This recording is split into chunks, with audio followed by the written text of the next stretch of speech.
أعوذ بالله من الشيطان الرجيم بسم الله الرحمن الرحيم السلام عليكم ورحمة الله وبركاته الحمد لله رب العالمين وبه نستعين على أمور الدنيا والدين والصلاة والسلام على أشرف الأنبياء والمرسلين وعلى آله وصحبه أجمعين سبحانك لا علم لنا إلا ما علمتنا إنك أنت العليم الحكيم قال رب اشرح لي صدري ويسر لي أمري واحلل عقدة من لساني يفقه قولي اللهم يسر ولا تعسر اللهم صل على سيدنا محمد وعلى آله وصحبه وسلم ولا حول ولا قوة إلا بالله العلي العظيم أما بعد Alhamdulillah, syukur kehadrat Allah Subhanahu wa Ta'ala kerana dengan limpah kurnia, rahmat, kasih sayang dan inayah daripada Allah Subhanahu wa Ta'ala. Alhamdulillah, pada malam ini sekali lagi kita sama-sama dapat dipertemukan oleh Allah, dan mudah-mudahan pertemuan ini senantiasa beroleh rahmah dan barakah dari sisinya insya-Allah.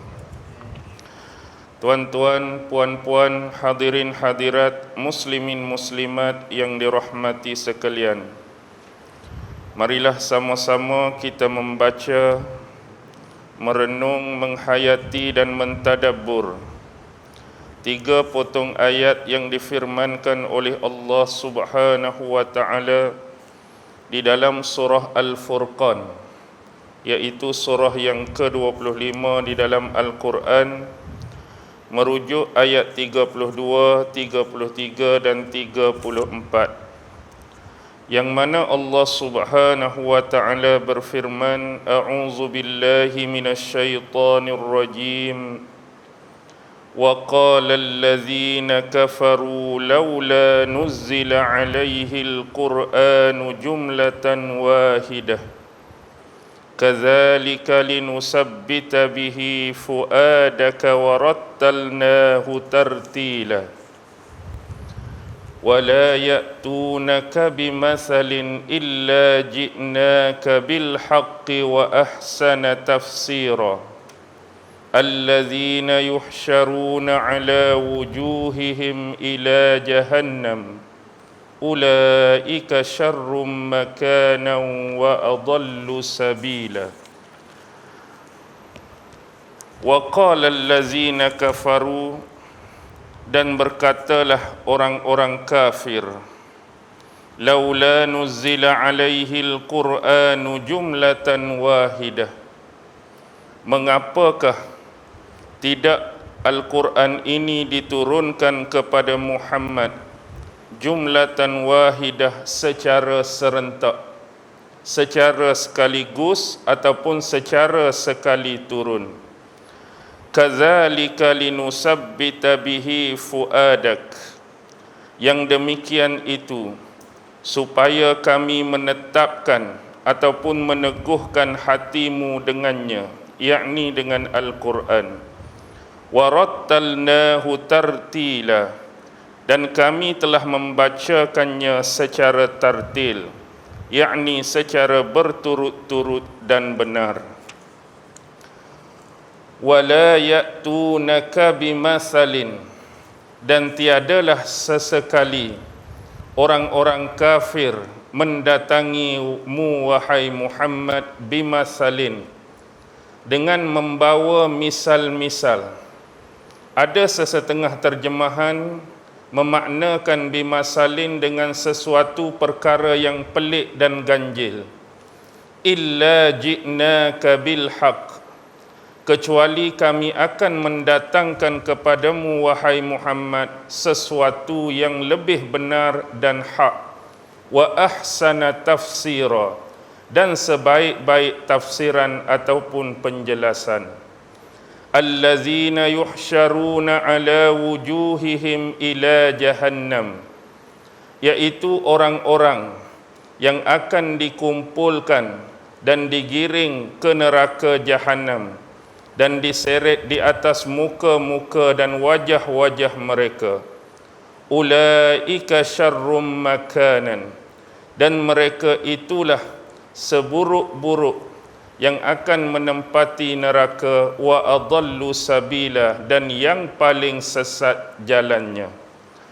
Baik, ini adalah merupakan ayat daripada surah Al-Furqan, merujuk ayat 32, 33 dan 34. Bagaimana kita melihat penafsiran kepada ketiga-tiga ayat tersebut?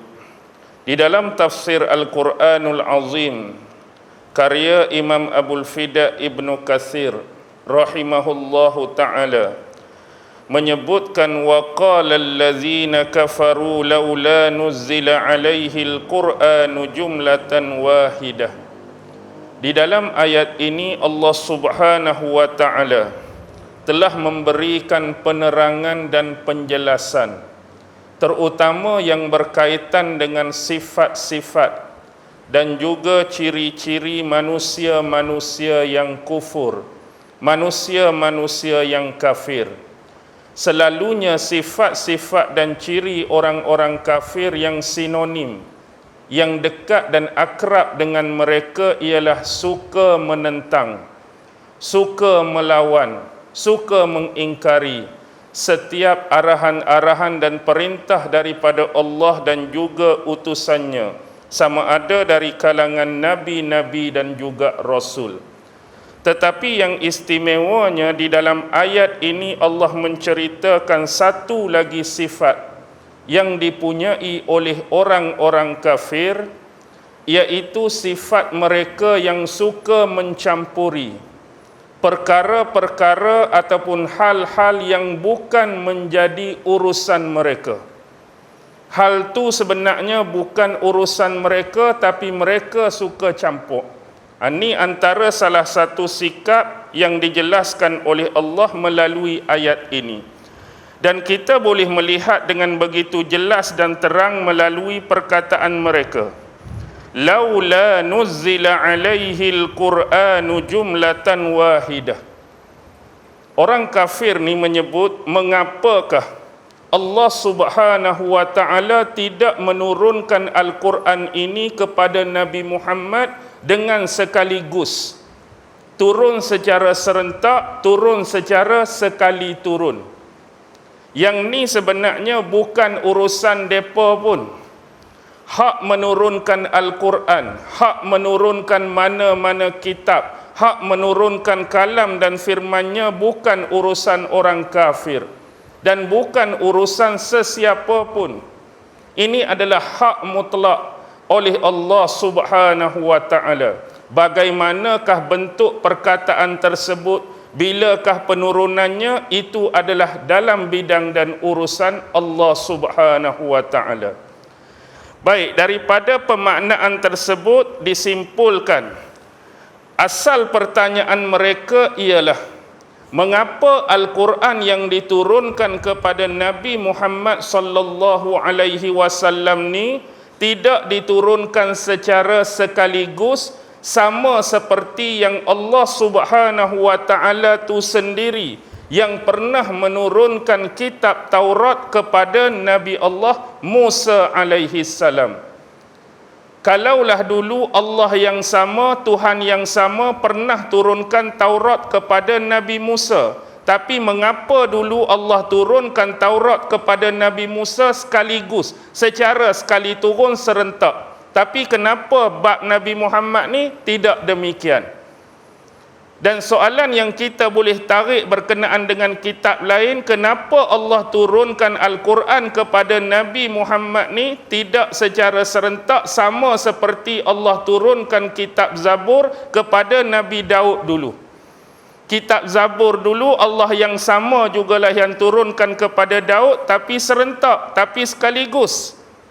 Dan mengapakah Allah Subhanahu wa taala tidak menurunkan Al-Quran kepada Nabi Muhammad sekaligus, sama juga seperti dia menurunkan kitab Injil kepada Nabi Allah Isa?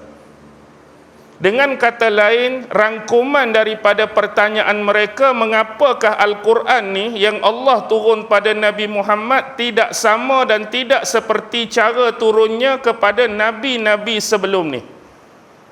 Pasal apa dulu Taurat sekaligus, Zabur sekaligus, Injil sekaligus, tiba-tiba mai tang Al-Quran ni nak buat secara beransur-ansur, nak buat secara berperingkat-peringkat? Kenapa tak buat macam kitab-kitab samawi sebelum ni? Jadi inilah yang dimaksudkan tadi antara sifat mereka yang suka mencampuri hal dan perkara yang bukan urusan mereka. Itu adalah hak Allah, bagaimanakah bentuk, cara dan kaedah sesuatu firman tu nak diturunkan oleh Allah.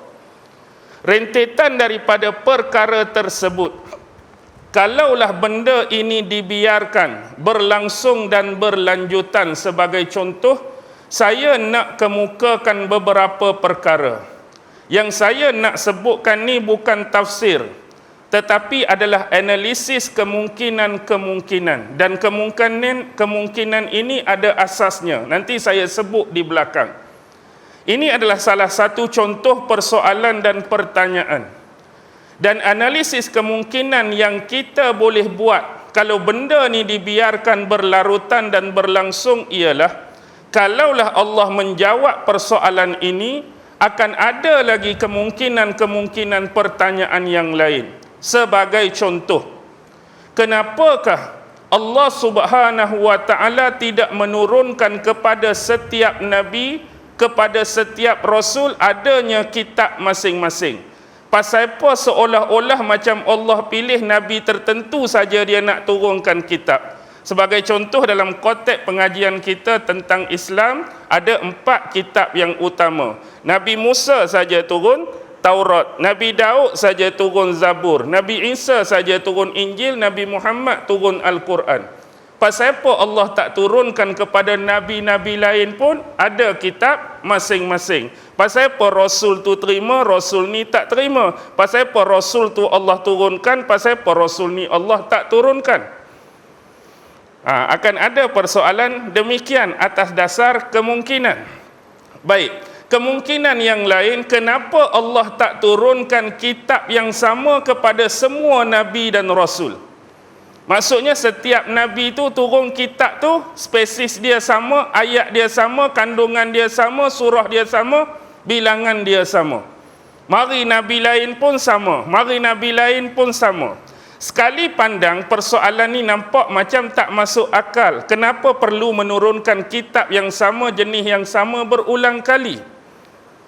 Baik, saya sebut kemungkinan ni untuk kita keluar daripada konteks tafsir. Sebab apa? Kita tak mau menuduh satu-satu anggapan atau persoalan kepada sesuatu yang orang lain tak sebut. Al-Quran sebut, tanya soalan macam first tadi saja. Pasal apa Quran turun sekaligus? Kemungkinan ni saya sebut ada asas sebab ada golongan non-Muslim yang pernah menelefon saya tanya macam ni. Jadi ini ada asasnya macam seperti tadi, mereka tanya, pasal apa tak setiap Nabi turun kitab? Dan soalan yang kedua, mereka tanya, pasal apa tak turun kitab yang sama? Dan ini persoalan yang agak mengejutkan saya. Kalau sekali imbas kita akan kata, pasal apa perlu setiap Nabi, setiap Rasul turun kitab yang sama? Dah benda tu sama. Dia kata macam ni, Ustaz. Bila saya dengar video dan kuliah Ustaz tentang sejarah penurunan Al-Quran ni, menceritakan bahawa kitab-kitab sebelum ni pernah berlaku penyelewengan. Kan dalam Quran cerita Taurat ni ada unsur penyelewengan, kitab Injil ada unsur penyelewengan. Jadi maksud saya kenapa tak turunkan kitab yang sama? Contohlah kita kata zaman ni, waktu ni turun kitab hak betul. Tiba-tiba nak mari Nabi lain, Rasul lain, tengah-tengah tu berlaku seperti yang kita sebut tadi. Berlaku seleweng, orang tu tambah, orang ni tambah.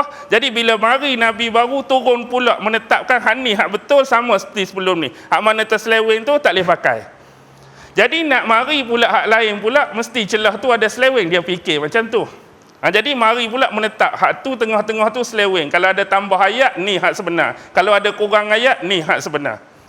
Oh, kita sampai tak terfikir macam tu, tapi mereka boleh fikir nak tanya macam tu. Baik, ayat ni menunjukkan ini bukan urusan mereka. Tapi walau bagaimanapun mereka bertanya tu tak ada masalah lah. Sebab mereka non-Muslim. Jadi Allah Subhanahu wa ta'ala menjawab bagi persoalan ini. Apa dia? Allah menjawab dan menegaskan sesungguhnya Al-Quran ini diturunkan secara beransur-ansur, jelas. Secara berperingkat-peringkat, jelas. Dalam istilah agama disebut tadarruj.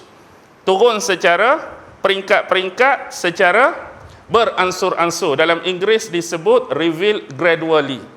Turun peringkat-peringkat. Baik, selama hampir masa 23 tahun. Rumusan mudah 13 tahun di Mekah, 10 tahun di Madinah. Walaupun ada ulama-ulama yang menyebut konteks sebenar ialah 22 tahun, 2 bulan, 22 hari. Jadi digenapkan jadi 23 tahun.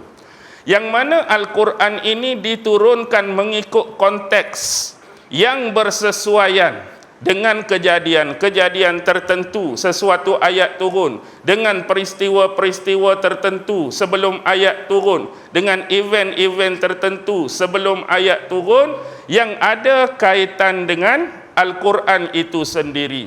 Dan Al-Quran ini juga diturunkan oleh Allah berupa hukum-hukum tertentu yang bersesuaian, yang diperlukan oleh umat manusia.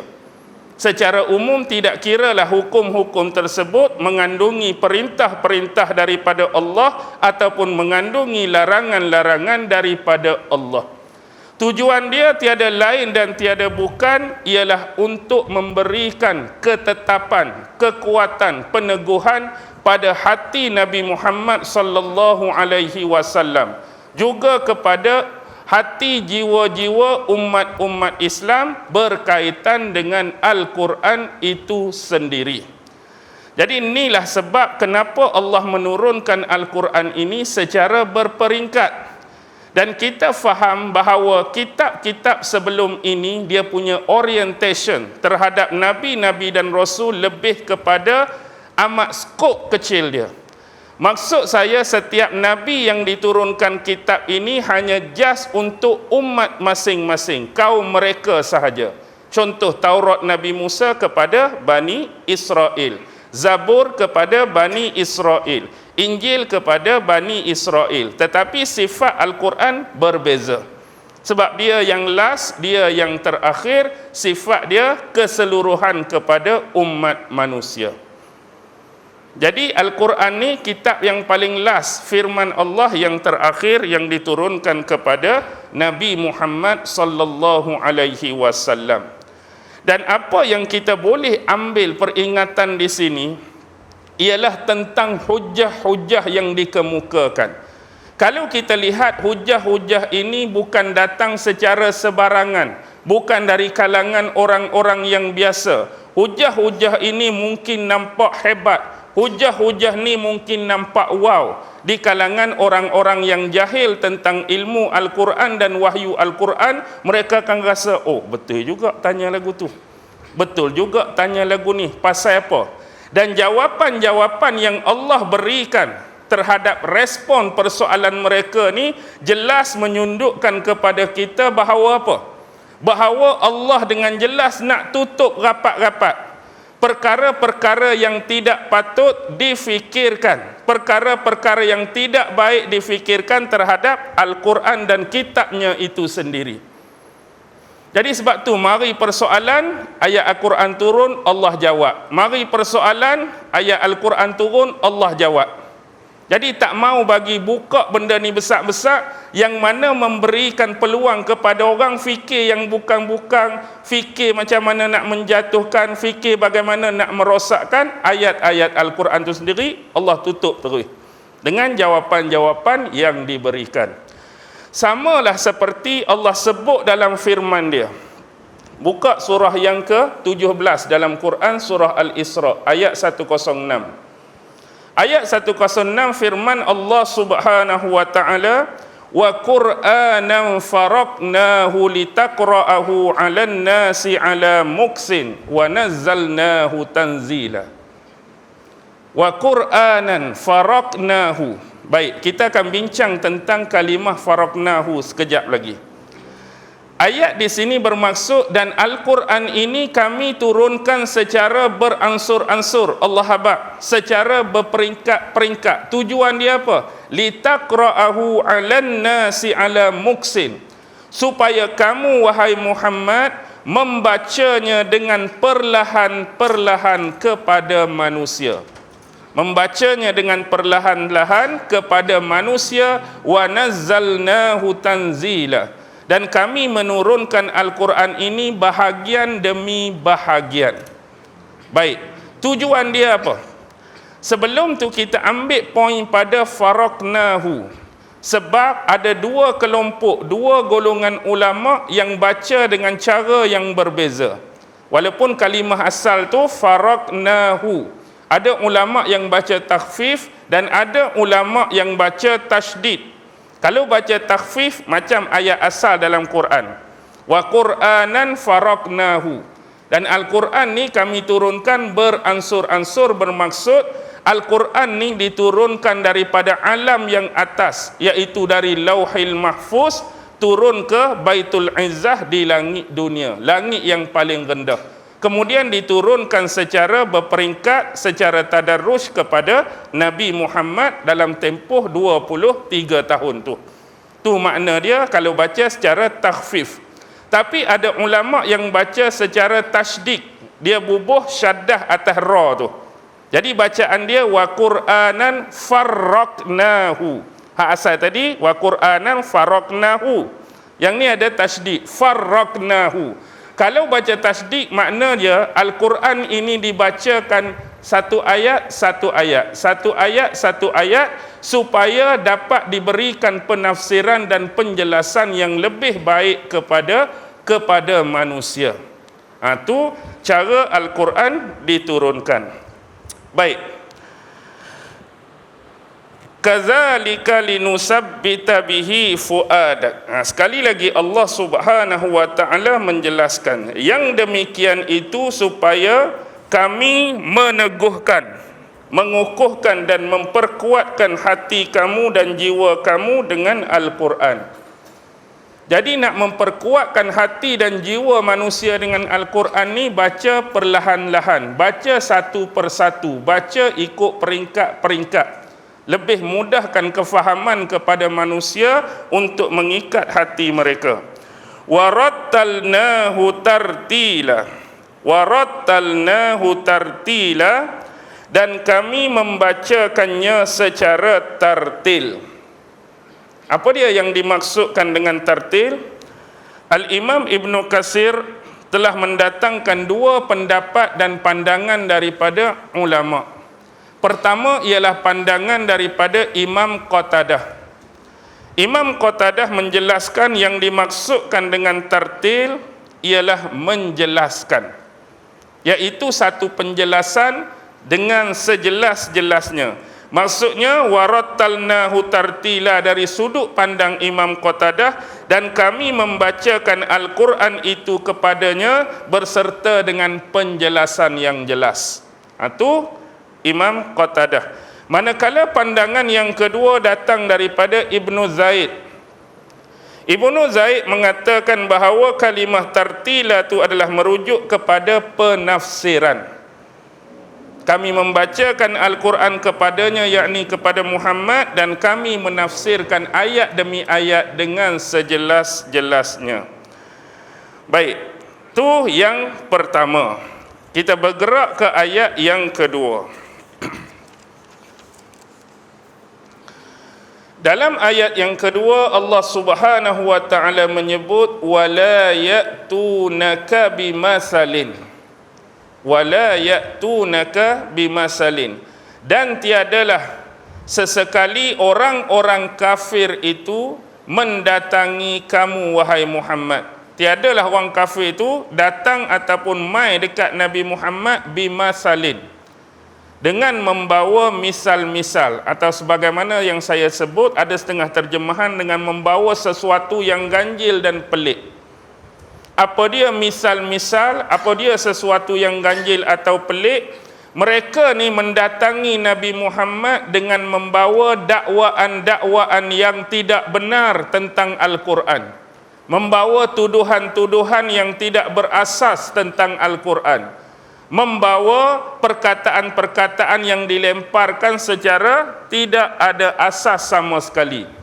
Seperti ucapan-ucapan di awal tadi, mari merapu, mari merabang semata-mata nak menjatuhkan Al-Quran dan juga Nabi Muhammad sallallahu alaihi wasallam. Bila keadaan demikian berlaku, illa ji'naka bil haqq, kecuali kami akan mendatangkan kepadamu wahai Muhammad sesuatu yang hak, sesuatu yang benar, wa ahsana tafsira, dan sebaik-baik penafsiran serta penjelasan. Macam ni. Dalam ayat ni Allah nak bagi tahu bahawa tidaklah sesekali orang-orang kafir ini datang kepada Nabi Muhammad dengan membawa sesuatu. Sesuatu tadi berupa yang kita sebutkan tadi.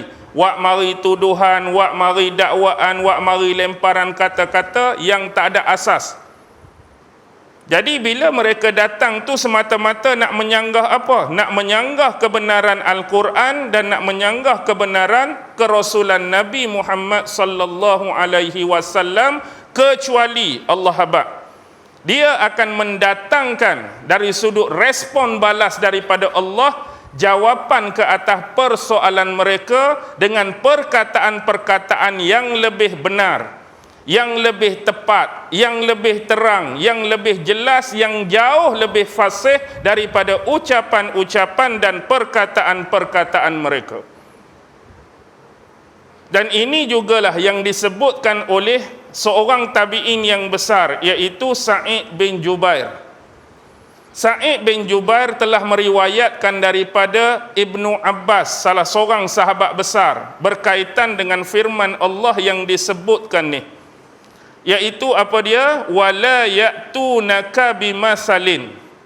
Wala ya'tunaka bimasalin menurut Sa'id bin Jubair ialah perkataan-perkataan ataupun dakwaan yang dibawa oleh mereka semata-mata nak menjatuhkan reputasi dan kredibiliti Nabi Muhammad sallallahu alaihi wasallam dan nak menjatuhkan reputasi dan kredibiliti firman Allah tu sendiri, iaitu Al-Quran. Mereka nak sanggah Nabi Muhammad dengan bawa hujah dan perkataan demikian, mereka nak sanggah firman Allah Al-Quran dengan kenyataan demikian. Itu tujuan mereka datang, illa ji'naka bil haqqi wa ahsana tafsira. Imam Sa'id bin Jubair menyebutkan dalam hal tersebut tidak dapat tidak, pasti Allah Subhanahu wa taala akan menurunkan malaikatnya yang mulia, iaitu malaikat Jibril alaihi salam, untuk menyampaikan amanahnya berupa ayat-ayat Al-Quran yang berisikan jawapan-jawapan terhadap persoalan mereka. Tujuan mereka jelas nak jatuhkan Nabi, tujuan mereka jelas nak melecehkan ayat-ayat Allah. Dan Allah juga akan membalas respon tersebut. Dia akan turunkan wahyu kepada Jibril, kemudian disampaikan kepada Nabi Muhammad untuk jawab balik, jawab balas kepada hujahan-hujahan dan tomahan-tomahan daripada mereka. Jadi ini menunjukkan bahawa isu dan persoalan ini begitu besar. Di sisi siapa? Di sisi Allah Subhanahu wa taala. Ini bukan perkara kecil, kerana soal meremehkan perkataan Allah, soal meremehkan Nabi dan Rasulnya Muhammad sallallahu alaihi wasallam ni bukan perkara kecil. Atas sebab itulah Allah sentiasa menurunkan ayat-ayat yang berupa balasan-balasan jawapan kepada setiap persoalan mereka. Satu hal. Dan juga setiap ayat yang turun ni nak menceritakan kemuliaan Nabi Muhammad sallallahu alaihi wasallam di sisinya. Mereka tuduh Muhammad ni bukan Nabi, Muhammad ni bukan Rasul. Bahkan bukan je menafikan kedua-dua hal tu, bahkan banyaknya lemparan dan tomahan yang kita tengok dalam sejarah dan sirah Islam tu sendiri. Bukan setakat nafi Muhammad hang bukan Nabi, bukan setakat nafi Muhammad hang bukan Rasul, tapi mereka topak, mereka tambah dengan tuduhan-tuduhan hak tak ada asas. Muhammad orang gila, pernah dituduh pada Nabi? Ya. Muhammad ahli sihir, pernah dituduh pada Nabi. Muhammad kurang siuman, Muhammad gila perempuan, Muhammad gila kuasa. Apa tuduhan yang tak pernah mereka bagi pada Nabi? Semata-mata nak jatuhkan Nabi. Tapi turunnya ayat-ayat Quran dari satu sisi tertentu, sudut tertentu, Allah nak menunjukkan kemuliaan Muhammad tu di sisi dia. Sebab itulah banyaknya turun ayat-ayat Al-Quran kepada Nabi Muhammad. Kita tengok konteks ayat turun. Ada ayat Al-Quran yang turun pada Nabi Muhammad pada waktu pagi. Ada yang turun pada waktu petang. Ada Quran turun pada waktu siang. Ada ayat Quran turun pada waktu malam. Ada ayat Al-Quran turun waktu Nabi dalam safar. Apa dia safar? Waktu berjalanan, waktu bermusafir. Dan ada ayat Al-Quran yang turun sewaktu Rasulullah duduk menetap di suatu tempat, tak kiralah Mekah ke Madinah ataupun di antara keduanya. Ada ayat Al-Quran yang turun pada Nabi pada musim sejuk. Ada ayat Quran turun pada Nabi pada musim panas. Ada ayat Al-Quran turun pada Nabi sewaktu Nabi sorang-sorang bersendirian. Ada ayat Quran turun waktu Nabi dengan sahabat atau individu-individu lain. Ini telah dicerakinkan dengan sempurna oleh ulama-ulama dalam satu ilmu khas dipanggil ulumul Quran. Inilah nak menunjukkan bahawa Quran ini adalah satu kalimah yang agung, firman Allah yang agung, dan kemuliaan Rasulullah itu sendiri. Dan ini berbeza dengan cara turunnya kitab-kitab sebelum ni yang mereka dakwakan tadi. Sebelum ni turun sekaligus saja. Bila sekaligus ni time frame dia tu limitation, terhad. Waktu tu saja. Kalau tahun tu, kalau pukul tu, kalau masa tu, kalau time tu dah. Tak ada macam hak ulama pecah-pecah tadi, musim panas, musim sejuk, siang, malam tadi. Itu kelebihan Al-Quran. Dan ni juga menunjukkan kemuliaan Nabi ketimbang ataupun berbanding dengan Nabi-Nabi dan Rasul yang lain. Sebab tu Imam Ibn Katsir menyebutkan lagi sebagai contoh. Imam Ibn Katsir sebut Al-Quran ini adalah kalimah firman Allah yang paling agung, dan Nabi Muhammad ini adalah Nabi dan Rasulnya yang paling agung. Sebab Al-Quran ini ada dua ciri penting, dua sifat penting kekhususan dia. Apa yang Ibn Katsir sebut dalam tafsir dia? Dua ciri penting dan sifat penting. Pertama, baik, ciri ataupun sifat kekhususan Al-Quran yang pertama ialah dari satu sudut Al-Quran ini berasal daripada alam yang tinggi yang kita sebut Al-Mala'ul A'la, iaitu daripada Lauhil Mahfuz. Kalam ini diturunkan oleh Allah ke Baitul Izzah di langit dunia. Di langit dunia. Ni sekaligus, betul. Hak ni sekaligus. Daripada Mala'ul A'la, Baitul daripada Lauhil Mahfuz turun ke langit dunia yang disebut pada malam Lailatul Qadar tu, hak tu sekaligus. Ciri dan sifat kekhususan yang kedua, daripada langit dunia Baitul Izzah ni diturunkan pula kepada Nabi Muhammad dengan ciri yang berbeza daripada sebelumnya. Hak sebelumnya turun sekaligus, tapi nak hantar kepada Nabi Muhammad, nak habaq kepada Nabi Muhammad ni, dia turun secara tadarruj. Kata sikit-sikit, satu-satu, berperingkat. Ada tahap-tahap dia. Sesuai dengan kenapa ayat itu perlu diturunkan untuk satu-satu keadaan ataupun situasi. Itu dia. Dan Imam An-Nasa'i juga telah menyebutkan satu riwayat ataupun sanad yang ada hubungannya dengan Sayyidina Abdullah ibnu Abbas, bahawa dia menyebutkan hampir perkataan yang sama. Hampir perkataan yang sama, bahawa Al-Quran ni turun secara sekaligus daripada Lauhil Mahfuz ke Baitul Izzah di langit dunia pada malam Lailatul Qadar, kemudian diturunkan secara berperingkat kepada Rasulullah sallallahu alaihi wasallam, dan selepas itu dia membacakan dua ayat ini. Ayat apa? Furqan 33, wala ya'tunaka bimasalin illa ji'naka bil haqqi wa ahsana tafsira, dan dia baca satu ayat lagi yang saya sebut dalam surah Al-Isra 106 tadi. Wa Qur'anan faraqnahu litaqra'ahu 'alan nasi 'ala muksin wa nazzalnahu tanzila. Baik, ayat yang terakhir. Alladzina yuhsyaruna ala wujuhihim ila jahannam ulaika syarrum makanan wa adallu sabila. Yaitu orang-orang kafir, alladzina yuhsyaruna ala wujuhihim ila jahannam, yang mana mereka ini akan dikumpulkan di akhirat kelak dan diiring ke neraka jahanam, lalu diseret di atas wajah-wajah dan muka mereka. Ulaika syarrum makanan, dan mereka itulah seburuk-buruk tempat tinggalnya di dalam neraka jahanam, wa adallu sabila, dan jalan yang paling sesat. Ini adalah merupakan gambaran yang diceritakan oleh Allah Subhanahu wa taala apabila orang-orang kafir yang menyanggahi Rasulullah, yang menyanggahi Allah Subhanahu wa taala ini, bila mereka ni dikembalikan semula kepada Allah di mahsyar dan di akhirat kelak, Allah akan menetapkan mereka pada satu keadaan yang seburuk-buruknya, satu tempat yang sejelek-jeleknya. Ni Allah sendiri cerita yang mana bagaimana buruknya mereka, bagaimana jeleknya keadaan mereka. Mereka ini akan diiringi oleh malaikat-malaikat Allah untuk masukkan mereka, sumbat mereka dalam neraka jahanam, yang mana mereka akan diseret di atas wajah-wajah dan muka mereka. Itu keadaan cara mereka ni dibawa oleh malaikat menuju ke neraka jahanam. Berkaitan dengan ayat ini, ada satu hadis yang sahih yang dinisbahkan kepada sahabat besar, salah seorang maula Rasulullah, iaitu Sayyidina Anas bin Malik.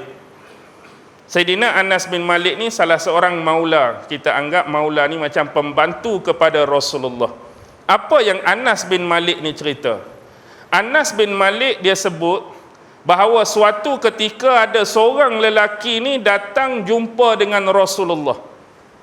Ada seorang lelaki datang jumpa dengan Rasulullah berkaitan dengan ayat tadi. Jadi lelaki ni tanya apa dekat Nabi? Wahai Rasulullah, bagaimanakah hal demikian boleh terjadi? Iaitu orang-orang kafir ni akan diseret masuk dalam neraka jahanam, yang mereka ni akan diseret dengan berjalan di atas wajah-wajah dan muka mereka. Lagu mana tu? Lalu Rasulullah sallallahu alaihi wasallam bersabda, respon daripada pertanyaan dan persoalan tadi.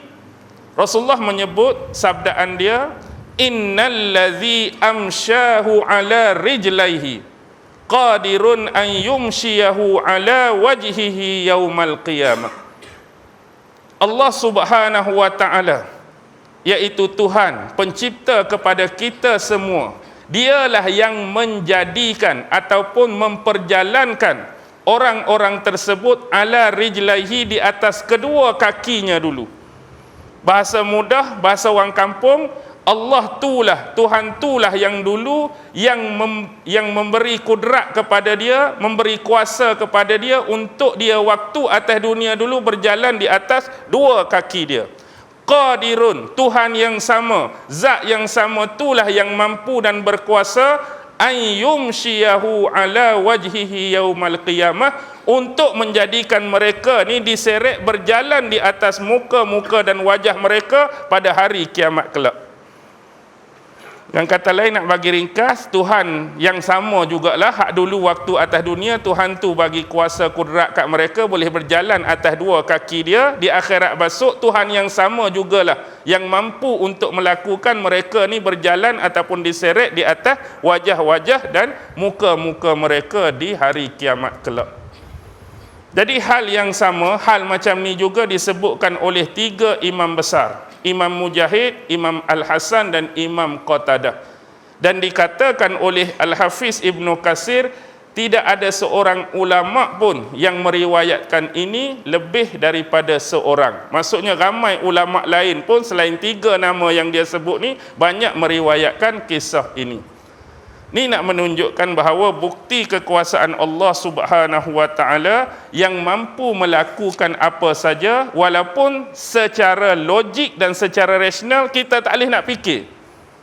Benda ni sememangnya jauh daripada kita. Alam akhirat kita tak pi lagi, kita tak sampai lagi. Lepas tu benda hak diceritakan tu pula jalan atas muka, kalau jalan atas kaki ke. Kan besok ada banyak lagi jenis orang kata orang akan berjalan di atas perut-perut mereka. Lagu mana orang berjalan atas perut? Kalau nak fikir logik kita memang tak sampai. Dan sebab itulah kebanyakan kalau ulama-ulama, guru-guru ni dia pesan. Dia pesan pada kita kalau berbicara mengenai keadaan-keadaan manusia-manusia yang akan ditimpakan ke atas mereka di akhirat kelak dalam bentuk hukuman-hukuman. Kan bila ulama-ulama baca hadis, ahli-ahli neraka ada jenis lagu ni, ahli-ahli neraka ada jenis lagu ni, kan gambaran dan neraka ada jenis hak tubuh ahli neraka ni bukan kecil, besar-besar dak bahu mereka di antara ni ke ni. Jadi kita hak dengar ni kadang-kadang bila dia mari jadi ai tu dak kan kata, takkan dah, pasal apa nak buat ahli neraka ni besar-besar pula, bahu ke bahu berapa jauh perjalanan, kita jadi tak pun itulah yang diberitakan oleh Rasulullah melalui hadis-hadis. Panjang umur ke pendek umur kita akan lalu semua benda tu, boleh lihat sendiri. Akan dipertontonkan oleh Allah Subhanahu wa taala. Apa yang disebutkan di dalam Al-Quran, wa imma disebutkan di dalam hadis-hadis Rasulullah sallallahu alaihi wasallam. Dan saya kira saya berhenti setakat ni dulu. Mudah-mudahan ayat ini dapat dijadikan sebagai panduan bagi kita untuk sama-sama lebih memuhasabah diri dan mendekatkan diri kita kepada Allah Subhanahu wa taala. Terutama mengelakkan diri daripada perkara-perkara utama yang disebutkan tadi. Apa dia perkara utama? Jangan fikir benda yang bukan-bukan. Jangan fikir benda yang tak patut. Jangan fikir-fikir dengan logik dan rasional semata-mata nak menentang hujah-hujah Al-Quran, iaitu firman Allah Subhanahu wa taala itu sendiri. Dan lebih jauh, kita hendaklah sentiasa mempertingkatkan rasa keimanan kita kepada Allah dan juga Rasul-Nya, dan sentiasa buat diri kita ni mengikuti hukum-hukum dan syariat yang ditentukan oleh Allah, sama ada perintah-perintah dia ataupun larangan-larangannya, dan sentiasalah melakukan hubungan yang baik dari sudut silaturrahim sesama makhluk yang dijadikan dan diciptakan oleh Allah Subhanahu wa taala, dan sentiasa memperlakukan mereka tidak kira dalam hal keadaan sekalipun sebagaimana yang dituntut oleh Allah, iaitu berlaku adil dah di dalam semua perkara dan berlaku adil dah terhadap semua manusia. Jadi saya berakhir di sini dengan lafaz yang mulia, wabillahi taufiq wal hidayah. Wassalamualaikum warahmatullahi wabarakatuh.